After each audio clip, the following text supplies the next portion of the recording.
Hey guys, it's Tamara coming back at you with another video.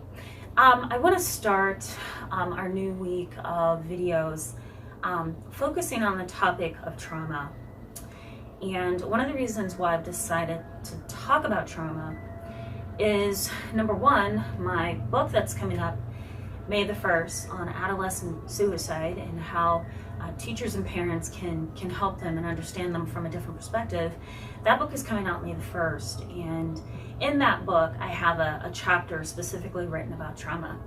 I'm of the firm belief that trauma highly affects the way that we not only see the world, but the way that we process it and the way that we relate to others within it. So I think it's extraordinarily important, which is one of the reasons why I'm certified in various forms of trauma. But I want to talk a little bit about the recent tragedies that we have dealt with. We've dealt with quite a few, starting out last Saturday or last Friday, which I believe would have been April 17th, 18th, 19th, somewhere around in there of 2018. And one of the things I noticed is a constant cry for understanding about why we continue to have tragedies involving guns. And I've talked about this topic quite a bit with a lot of my families that come to see me. And one of the things that they ask me is, you know, what do you think this is? You know, why do we keep going through this? You know, what's your theoretical basis for all of this? And I end up explaining to them 4 views that I have about why this happens. But I also make it very clear that a lot of psychologists, a lot of therapists don't know exactly why this is happening and how to stop it. You know, we can do things all around the issue to kind of help, right? So, you know, trying to advocate for the eradication of guns for the mentally ill, or trying to put more restrictions on who can and cannot buy guns, right? We have that power, we can do that, right? We can do that. But, you know, is that something that's really going to help us? And that's the big question mark. So this video is going to be about, you know, my 4 perspectives about what's wrong. And then I'm going to talk a little bit about a couple of things I think we can do to actually deal with this. Please join me, by the way, in June. I believe it's going to be, I'm going to give you more firm dates, but I believe it's June 28th.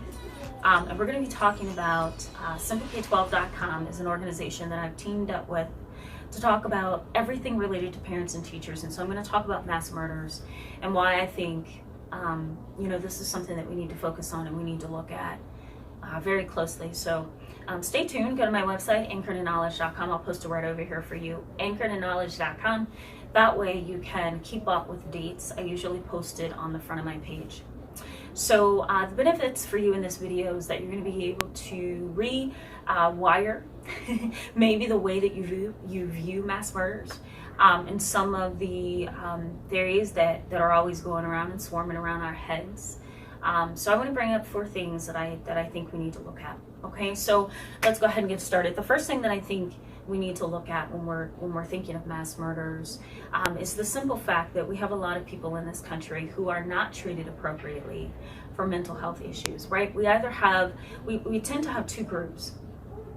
One group is the severely mentally ill who are either treated or poorly treated. Then we also have the other group of individuals who have severe mental illness and are not treated at all. And so when we think of incidents involving mass numbers of people, we have to keep in mind that we also have a vast number of people in our nation who are not treated or poorly treated. And if, you know, I mean, oh God, I mean, this is something that I say all the time. If there's no access to treatment, then we have individuals who are homeless and angry and violent, and they feel victimized and they feel ignored and they feel, you know, stigmatized. They feel hatred and anger and pain and sorrow and grief, and it just continues to go on. So imagine, right? Let's try an empathy exercise. Imagine being in that position where you're struggling with a mental illness, possibly seeing and hearing things things that are not there, possibly trying to self-medicate with marijuana or, you know, other drugs, right, over the counter or not, right? So imagine being somebody who's helplessly at the mercy of their mental illness. One day their mind may be okay, the next day it switches and it's like a new person, right? So imagine being that person in today's society that goes so fast, right? And nobody's paying attention to you. They walk right by you. They could care less. Why? Because they're going to the next thing in their life that they want to do or need to do. So how do these people feel, right? What's the power that they're looking to gain? What's the help that they're crying out for? Okay, so that's one perspective, right? We have those who are severely mentally ill and they're either treated or poorly treated. And then on this side, we have those individuals who are not treated at all, right? And these are the statistics I want you guys to focus on right over here, because it's the truth. All right, so that's perception number one. Perception number two is the supremacist, hateful attitude. And that type of mindset says, I have a weapon, I've paid for it, or I've stolen it, or it's been given to me. I have the power to do something that you have no idea that I'm going to do, right? I have thought this through, or I've planned it, right? It's premeditated.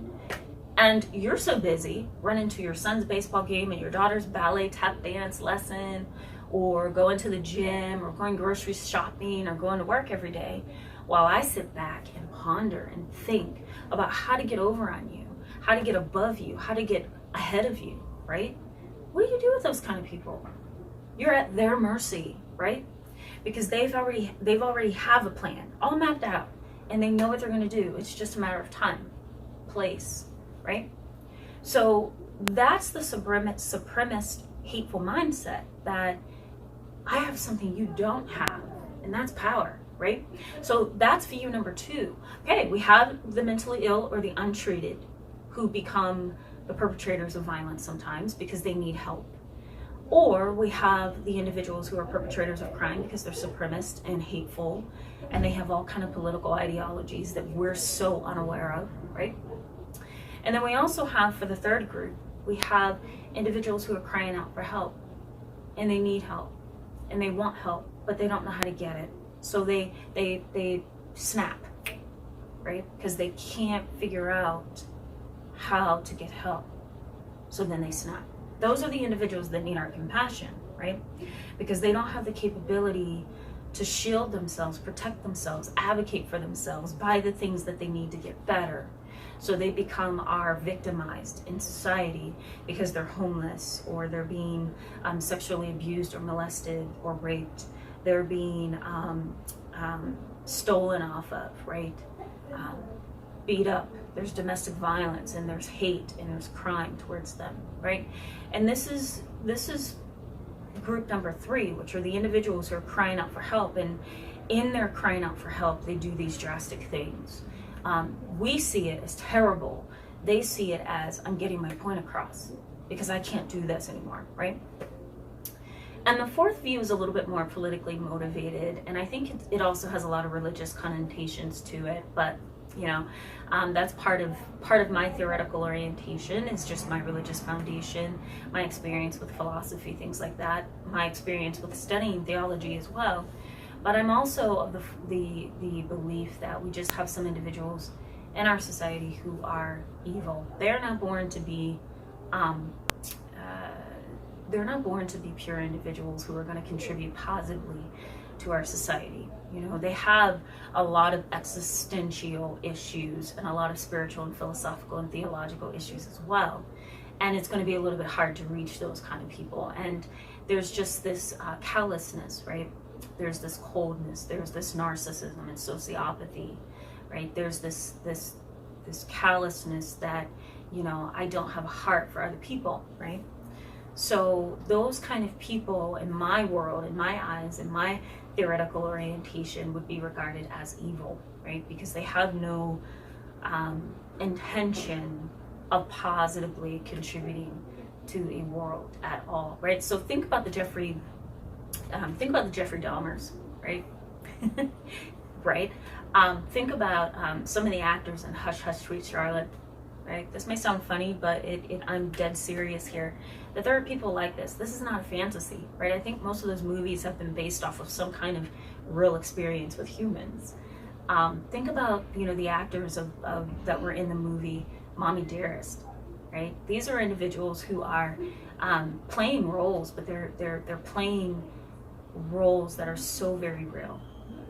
You know, they're playing roles that are so very representative of the kinds of people that live in our world and operate in our world, right? And try to connect with other people, right?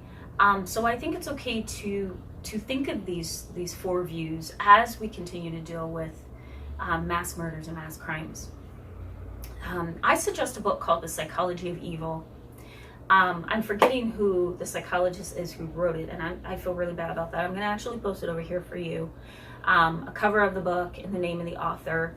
I suggest that because I think he gives a pretty interesting view of this topic. Not mass murders, but just the fact that there are some individuals who are just evil in what they do, right? They're calculating, they premeditate, they do things that are just unfathomable, right? So I want you guys to keep this in mind. So 4 of my views, I'm going to recap really quickly. I'm going to put them up here for you. 4 of my views: untreated or poorly treated mental illness, or no treatment at all.